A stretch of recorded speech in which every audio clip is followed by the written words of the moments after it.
Quiet, please. In exactly 15 seconds, we'll be on the air.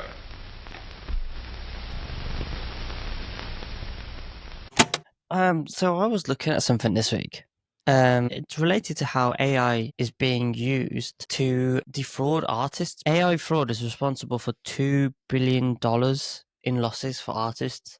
Rambles and records. They'll basically generate music in the style of an artist. So I could turn around and say, right, generate me a song in the style of Blur. Then I can just upload it as a Blur song, and it would appear on Blur's Spotify page. But those royalties would still come to me. Has Blur been hit by this directly, or is this an example? No, it's just an example. Blur didn't actually come up. It could happen to anyone, and probably is happening to several artists. And Because it's not even an AI company, is it, that's gaining off it? It is somebody using AI, is that right? yeah, exactly. So, yeah. This is more of like a form of fraud. Yeah. Which has kind of revealed itself as a possibility now in the world of AI. Because obviously, it's probably really easy to generate a song in the style of any artist. So BeatDap, their sole premise for their company is detecting fraud. I don't think they only detect AI fraud. I think they detect other forms of fraud within the streaming industry. So they're basically calling now for streaming platforms to change the way that they are allowing you to publish the music. Because like this thing of anyone being able to upload under artists has been an issue since the beginning. There's people I've searched before that have usually old bands. There'll be some weird album in there that's from someone completely different that may be going by the same name, or maybe is like intentional and maybe done fraudulently to gain more exposure. The major problem here is that people are falsely uploading music under artists that haven't really created it, like including artists that have died. That's really taking the piss. Yeah, it's people just taking advantage of a captive audience that exists and that's easy to exploit. And so it kind of highlights a flaw in the streaming platforms that hadn't really been a huge problem, maybe as much until now with their AI, where you can make something that kind of passes off as that style and you might not even realize you're listening to a fake. With this oscilloscope, we can represent as waves the sounds being produced. So I was just reflecting off the back of that. I told you this weekend I was at my friend's wedding, and that was a really nice experience. So I remember last week we were talking about this generation of indie music that we kind of grew up with. There was a lot of that music, and coming back to the human side of music and what it means for us for all those years as teenagers in parks, listening to The Strokes or the Arctic Monkeys or Jamie T on our mobile phones. It's a testament to that human bond that 15 years later, or whatever it is, more than 15 years now. Yeah. Like between two friends, that's good enough. But then a room full of people that have all enjoyed those same songs together at the same year, the same moment in time, to reminisce it again at something like a wedding. Yeah. Makes it all the more better. Exactly. Like, I don't think you're going to get a group of 16-year-olds getting as excited about an AI-generated album. The personality of the musicians behind it makes so much of a difference in what you're listening to. It's that story and that expression that they give you that you can relate to. When are you going to have the chance to go to the gigs? Or, Well, it could be like an ABBA Voyage thing where it's like a hologram. Needless wait, what? to say, ABBA it's not Voyage? something. What's ABBA Voyage? What's ABBA Voyage? Yeah. It's I don't know, because I've never been. You know, it's not something that I participate or go to. Is this a cruise ship with ABBA Voyage. ABBA holograms? No, ABBA Voyage is I don't know if it was the first to do it. I want to say there was like a sort of Tupac concert that was the first to do it, but it's the first commercialized whole show based on holograms. They sing the songs and you look on stage and it looks like them. Yeah. So is that right? Oh, when they're younger, so in their heyday. But you could get them to do whatever. You get them to fly, fight each other. Yeah. Yeah, I think what you have to keep in mind with that as well, though, is ABBA were real people that do have a very real story. I just don't think you're going to have that connection to the story of the artist if there isn't an artist behind it. There's less of a whole package to invest in. You know, humans are very story-driven creatures. A lot of our society, whether it's from politics, religion, what we do at school, what we do at work, everything is driven by a narrative. It's how we make sense of the world. It's deep in our biology, and our stories need human characters. Probably one of the best ways to get started is to make it a hobby and build an amateur station. This will give you the chance to put basic theory in practical operation. I'm starting to think, like, you know how bands go on for ages, like years, decades, like Rolling Stones or ABBA. I think that's not gonna be possible in the future. What you mean when they die? Well, yeah. Not. I don't look, Bill. I don't know how to say this, but I don't think they've got long left.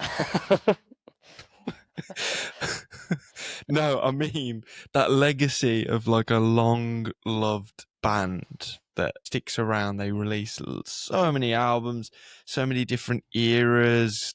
I don't know, the attention span getting shorter and shorter between things, and the ability to create things quicker and churn out things quicker and get it out quicker and it be digested quicker. That ability to stick around and stay relevant, and constantly be at the forefront in the world of music, the chances of it are going to diminish. I feel like probably in this world where computer generated content is so prevalent, or so saturated, that it's going to really be the genuinely human created content of music or art that really shines. Yeah, that'll be more sought after. No, I do agree with that. And I'm only saying it from a place of concern. I do want that, you know. Yeah. I am a bit concerned about a decade, 2 decades time, what that'll look like. But on the same hand, like, I'm not, because it will become more sought after. It'll be one of those things that people get tired of, they get sick of. And you know what? I think down the line, it'll all just balance out. This actually reminds me a bit of an idea I had. So, you know, NFTs. I guess you've heard about NFTs. Yes. The kind of, I guess, public perception of what they are is just like little stupid pictures that you spend stupid amounts of money on and then lose all your money. Pretty much.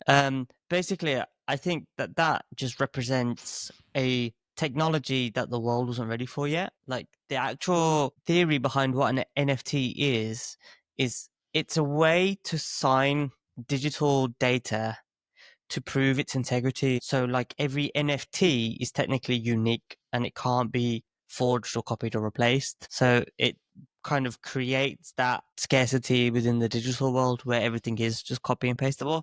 So, like, I had the idea, like, it could be interesting to see how NFTs could potentially be used to prove the integrity of real artists. You know, they can sign their albums and then it's not come from AI. And I think that could be a powerful use for a technology which has just kind of baffled a lot of people, I think, so far. That's a good shout, man. Exactly. And then, you know, it introduces then that collectible element as well to a digital world. Like, you can say, oh, I bought this on the day it came out. So, for example, imagine if it was like the next Bob Dylan and you were there the year it came out and you bought that first release. And then and then in 60 years afterwards, you can prove, look, I've had this album for the last 60 years. I was there from day one.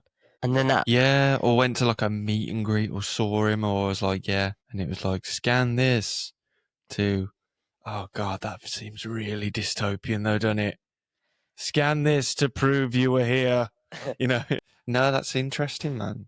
I've always seen them as some like get rich quick scheme, but also this thing that only had this flexing element to it. People just like showing off. Basically. Yeah, of course. I mean, it's been completely consumed by the crypto bro world. I said, because it's a good technology that didn't have any real practical use cases, so that's what they came up with.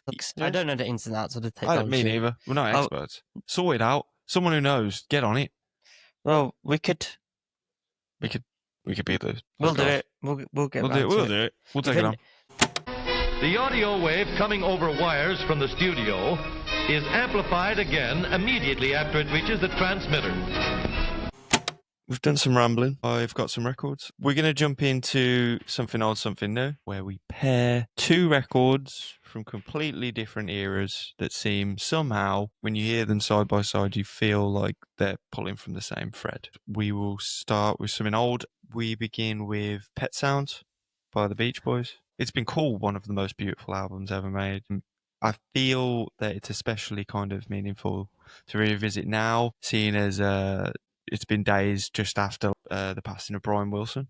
Yeah. Who was obviously the creative heart of it, and that record in particular. So yeah, Beach Boys Pet Sounds released May 1966 on Capitol Records. Up until that point, known for the whole harmonies about cars and beaches and high school romances. But Pet Sounds was different. It was deeply introspective, emotionally rich, and a very ambitious album.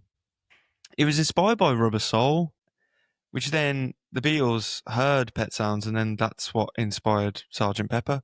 So it was very much like them playing catch with each other a little bit. And they built arrangements that used harpsichords, French horns, theremins, which is that weird, dog whistles, bicycle bells. Yeah. I guess they come in and just did their thing. It was like props in a way. They brought in these props and used them as and when they saw fit. Pet Sounds wasn't a huge hit in the US at first. It kind of, the influence spread over time. And one of the most resonant songs that I want to at least bring up is I Just Wasn't Made for These Times. It's the first pop song in history to feature a theremin. I just wasn't made for this time.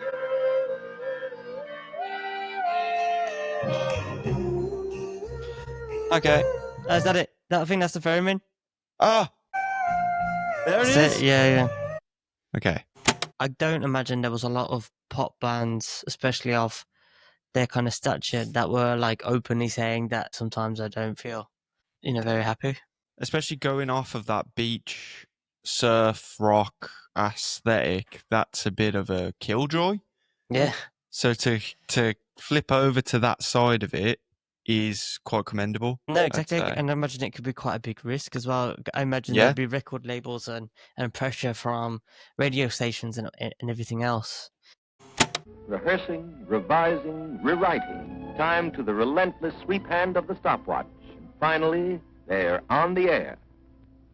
Right. 56 years later, so 2022, Noah Lennox, better known as Panda Bear, and Pete Kember, also known as Sonic Boom, and they collaborated on an album during COVID that they released called Reset. So Panda Bear, he was in Animal Collective. Okay. And then Sonic Boom, he was in Spaceman 3. And it was released on Domino Records, August 2022. The record was built almost entirely from loops of 1950s and early 1960s rock and roll and doo-wop singles. So they would dig through old records and like isolate a 4-bar phrase, guitar lick, vocal intro, rhythm riff. Lennox would then layer the vocals and then transform it into like a new song. Yeah. Even just off the back of you mentioning Animal Collective, if I'm recalling correctly, there's definitely quite a lot of that Pet Sounds influence, I think, in their sound. Yeah, 100%. The vocal, you can definitely tell there's a lot of inspiration there. And basically the standout track that I want to link with the last track we played was a track called Danger.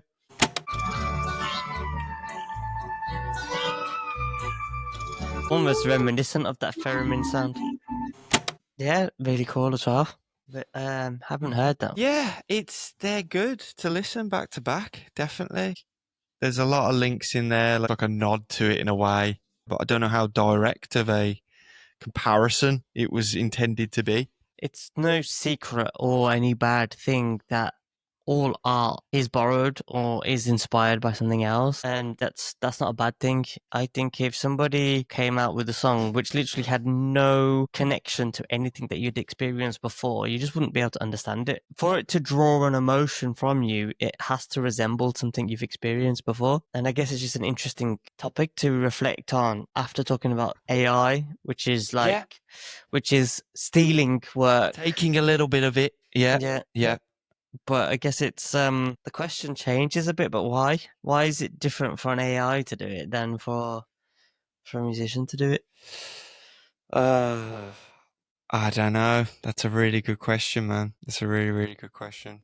I guess if I was to give a quick answer to that, could be the human that was inspired by that piece probably has personal stories or experiences that they relate to, and then they express their emotions through their collective memories of other songs. Whereas the AI is just like, that was popular, use that.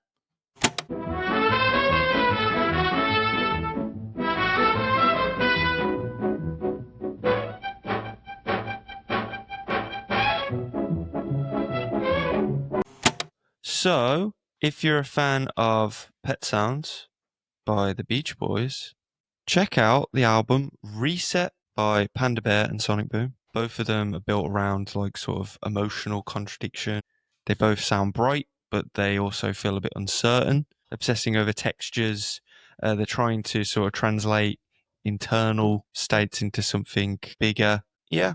One is very orchestral. One uses samples and tape delays, but both kind of stretch out pop music a little bit beyond its comfort zone, and both albums build something new from repetition. The songs in particular that we compared was I Just Wasn't Made for These Times and Danger. I'm looking forward to checking, or maybe even listening to both of them back to back like you have today.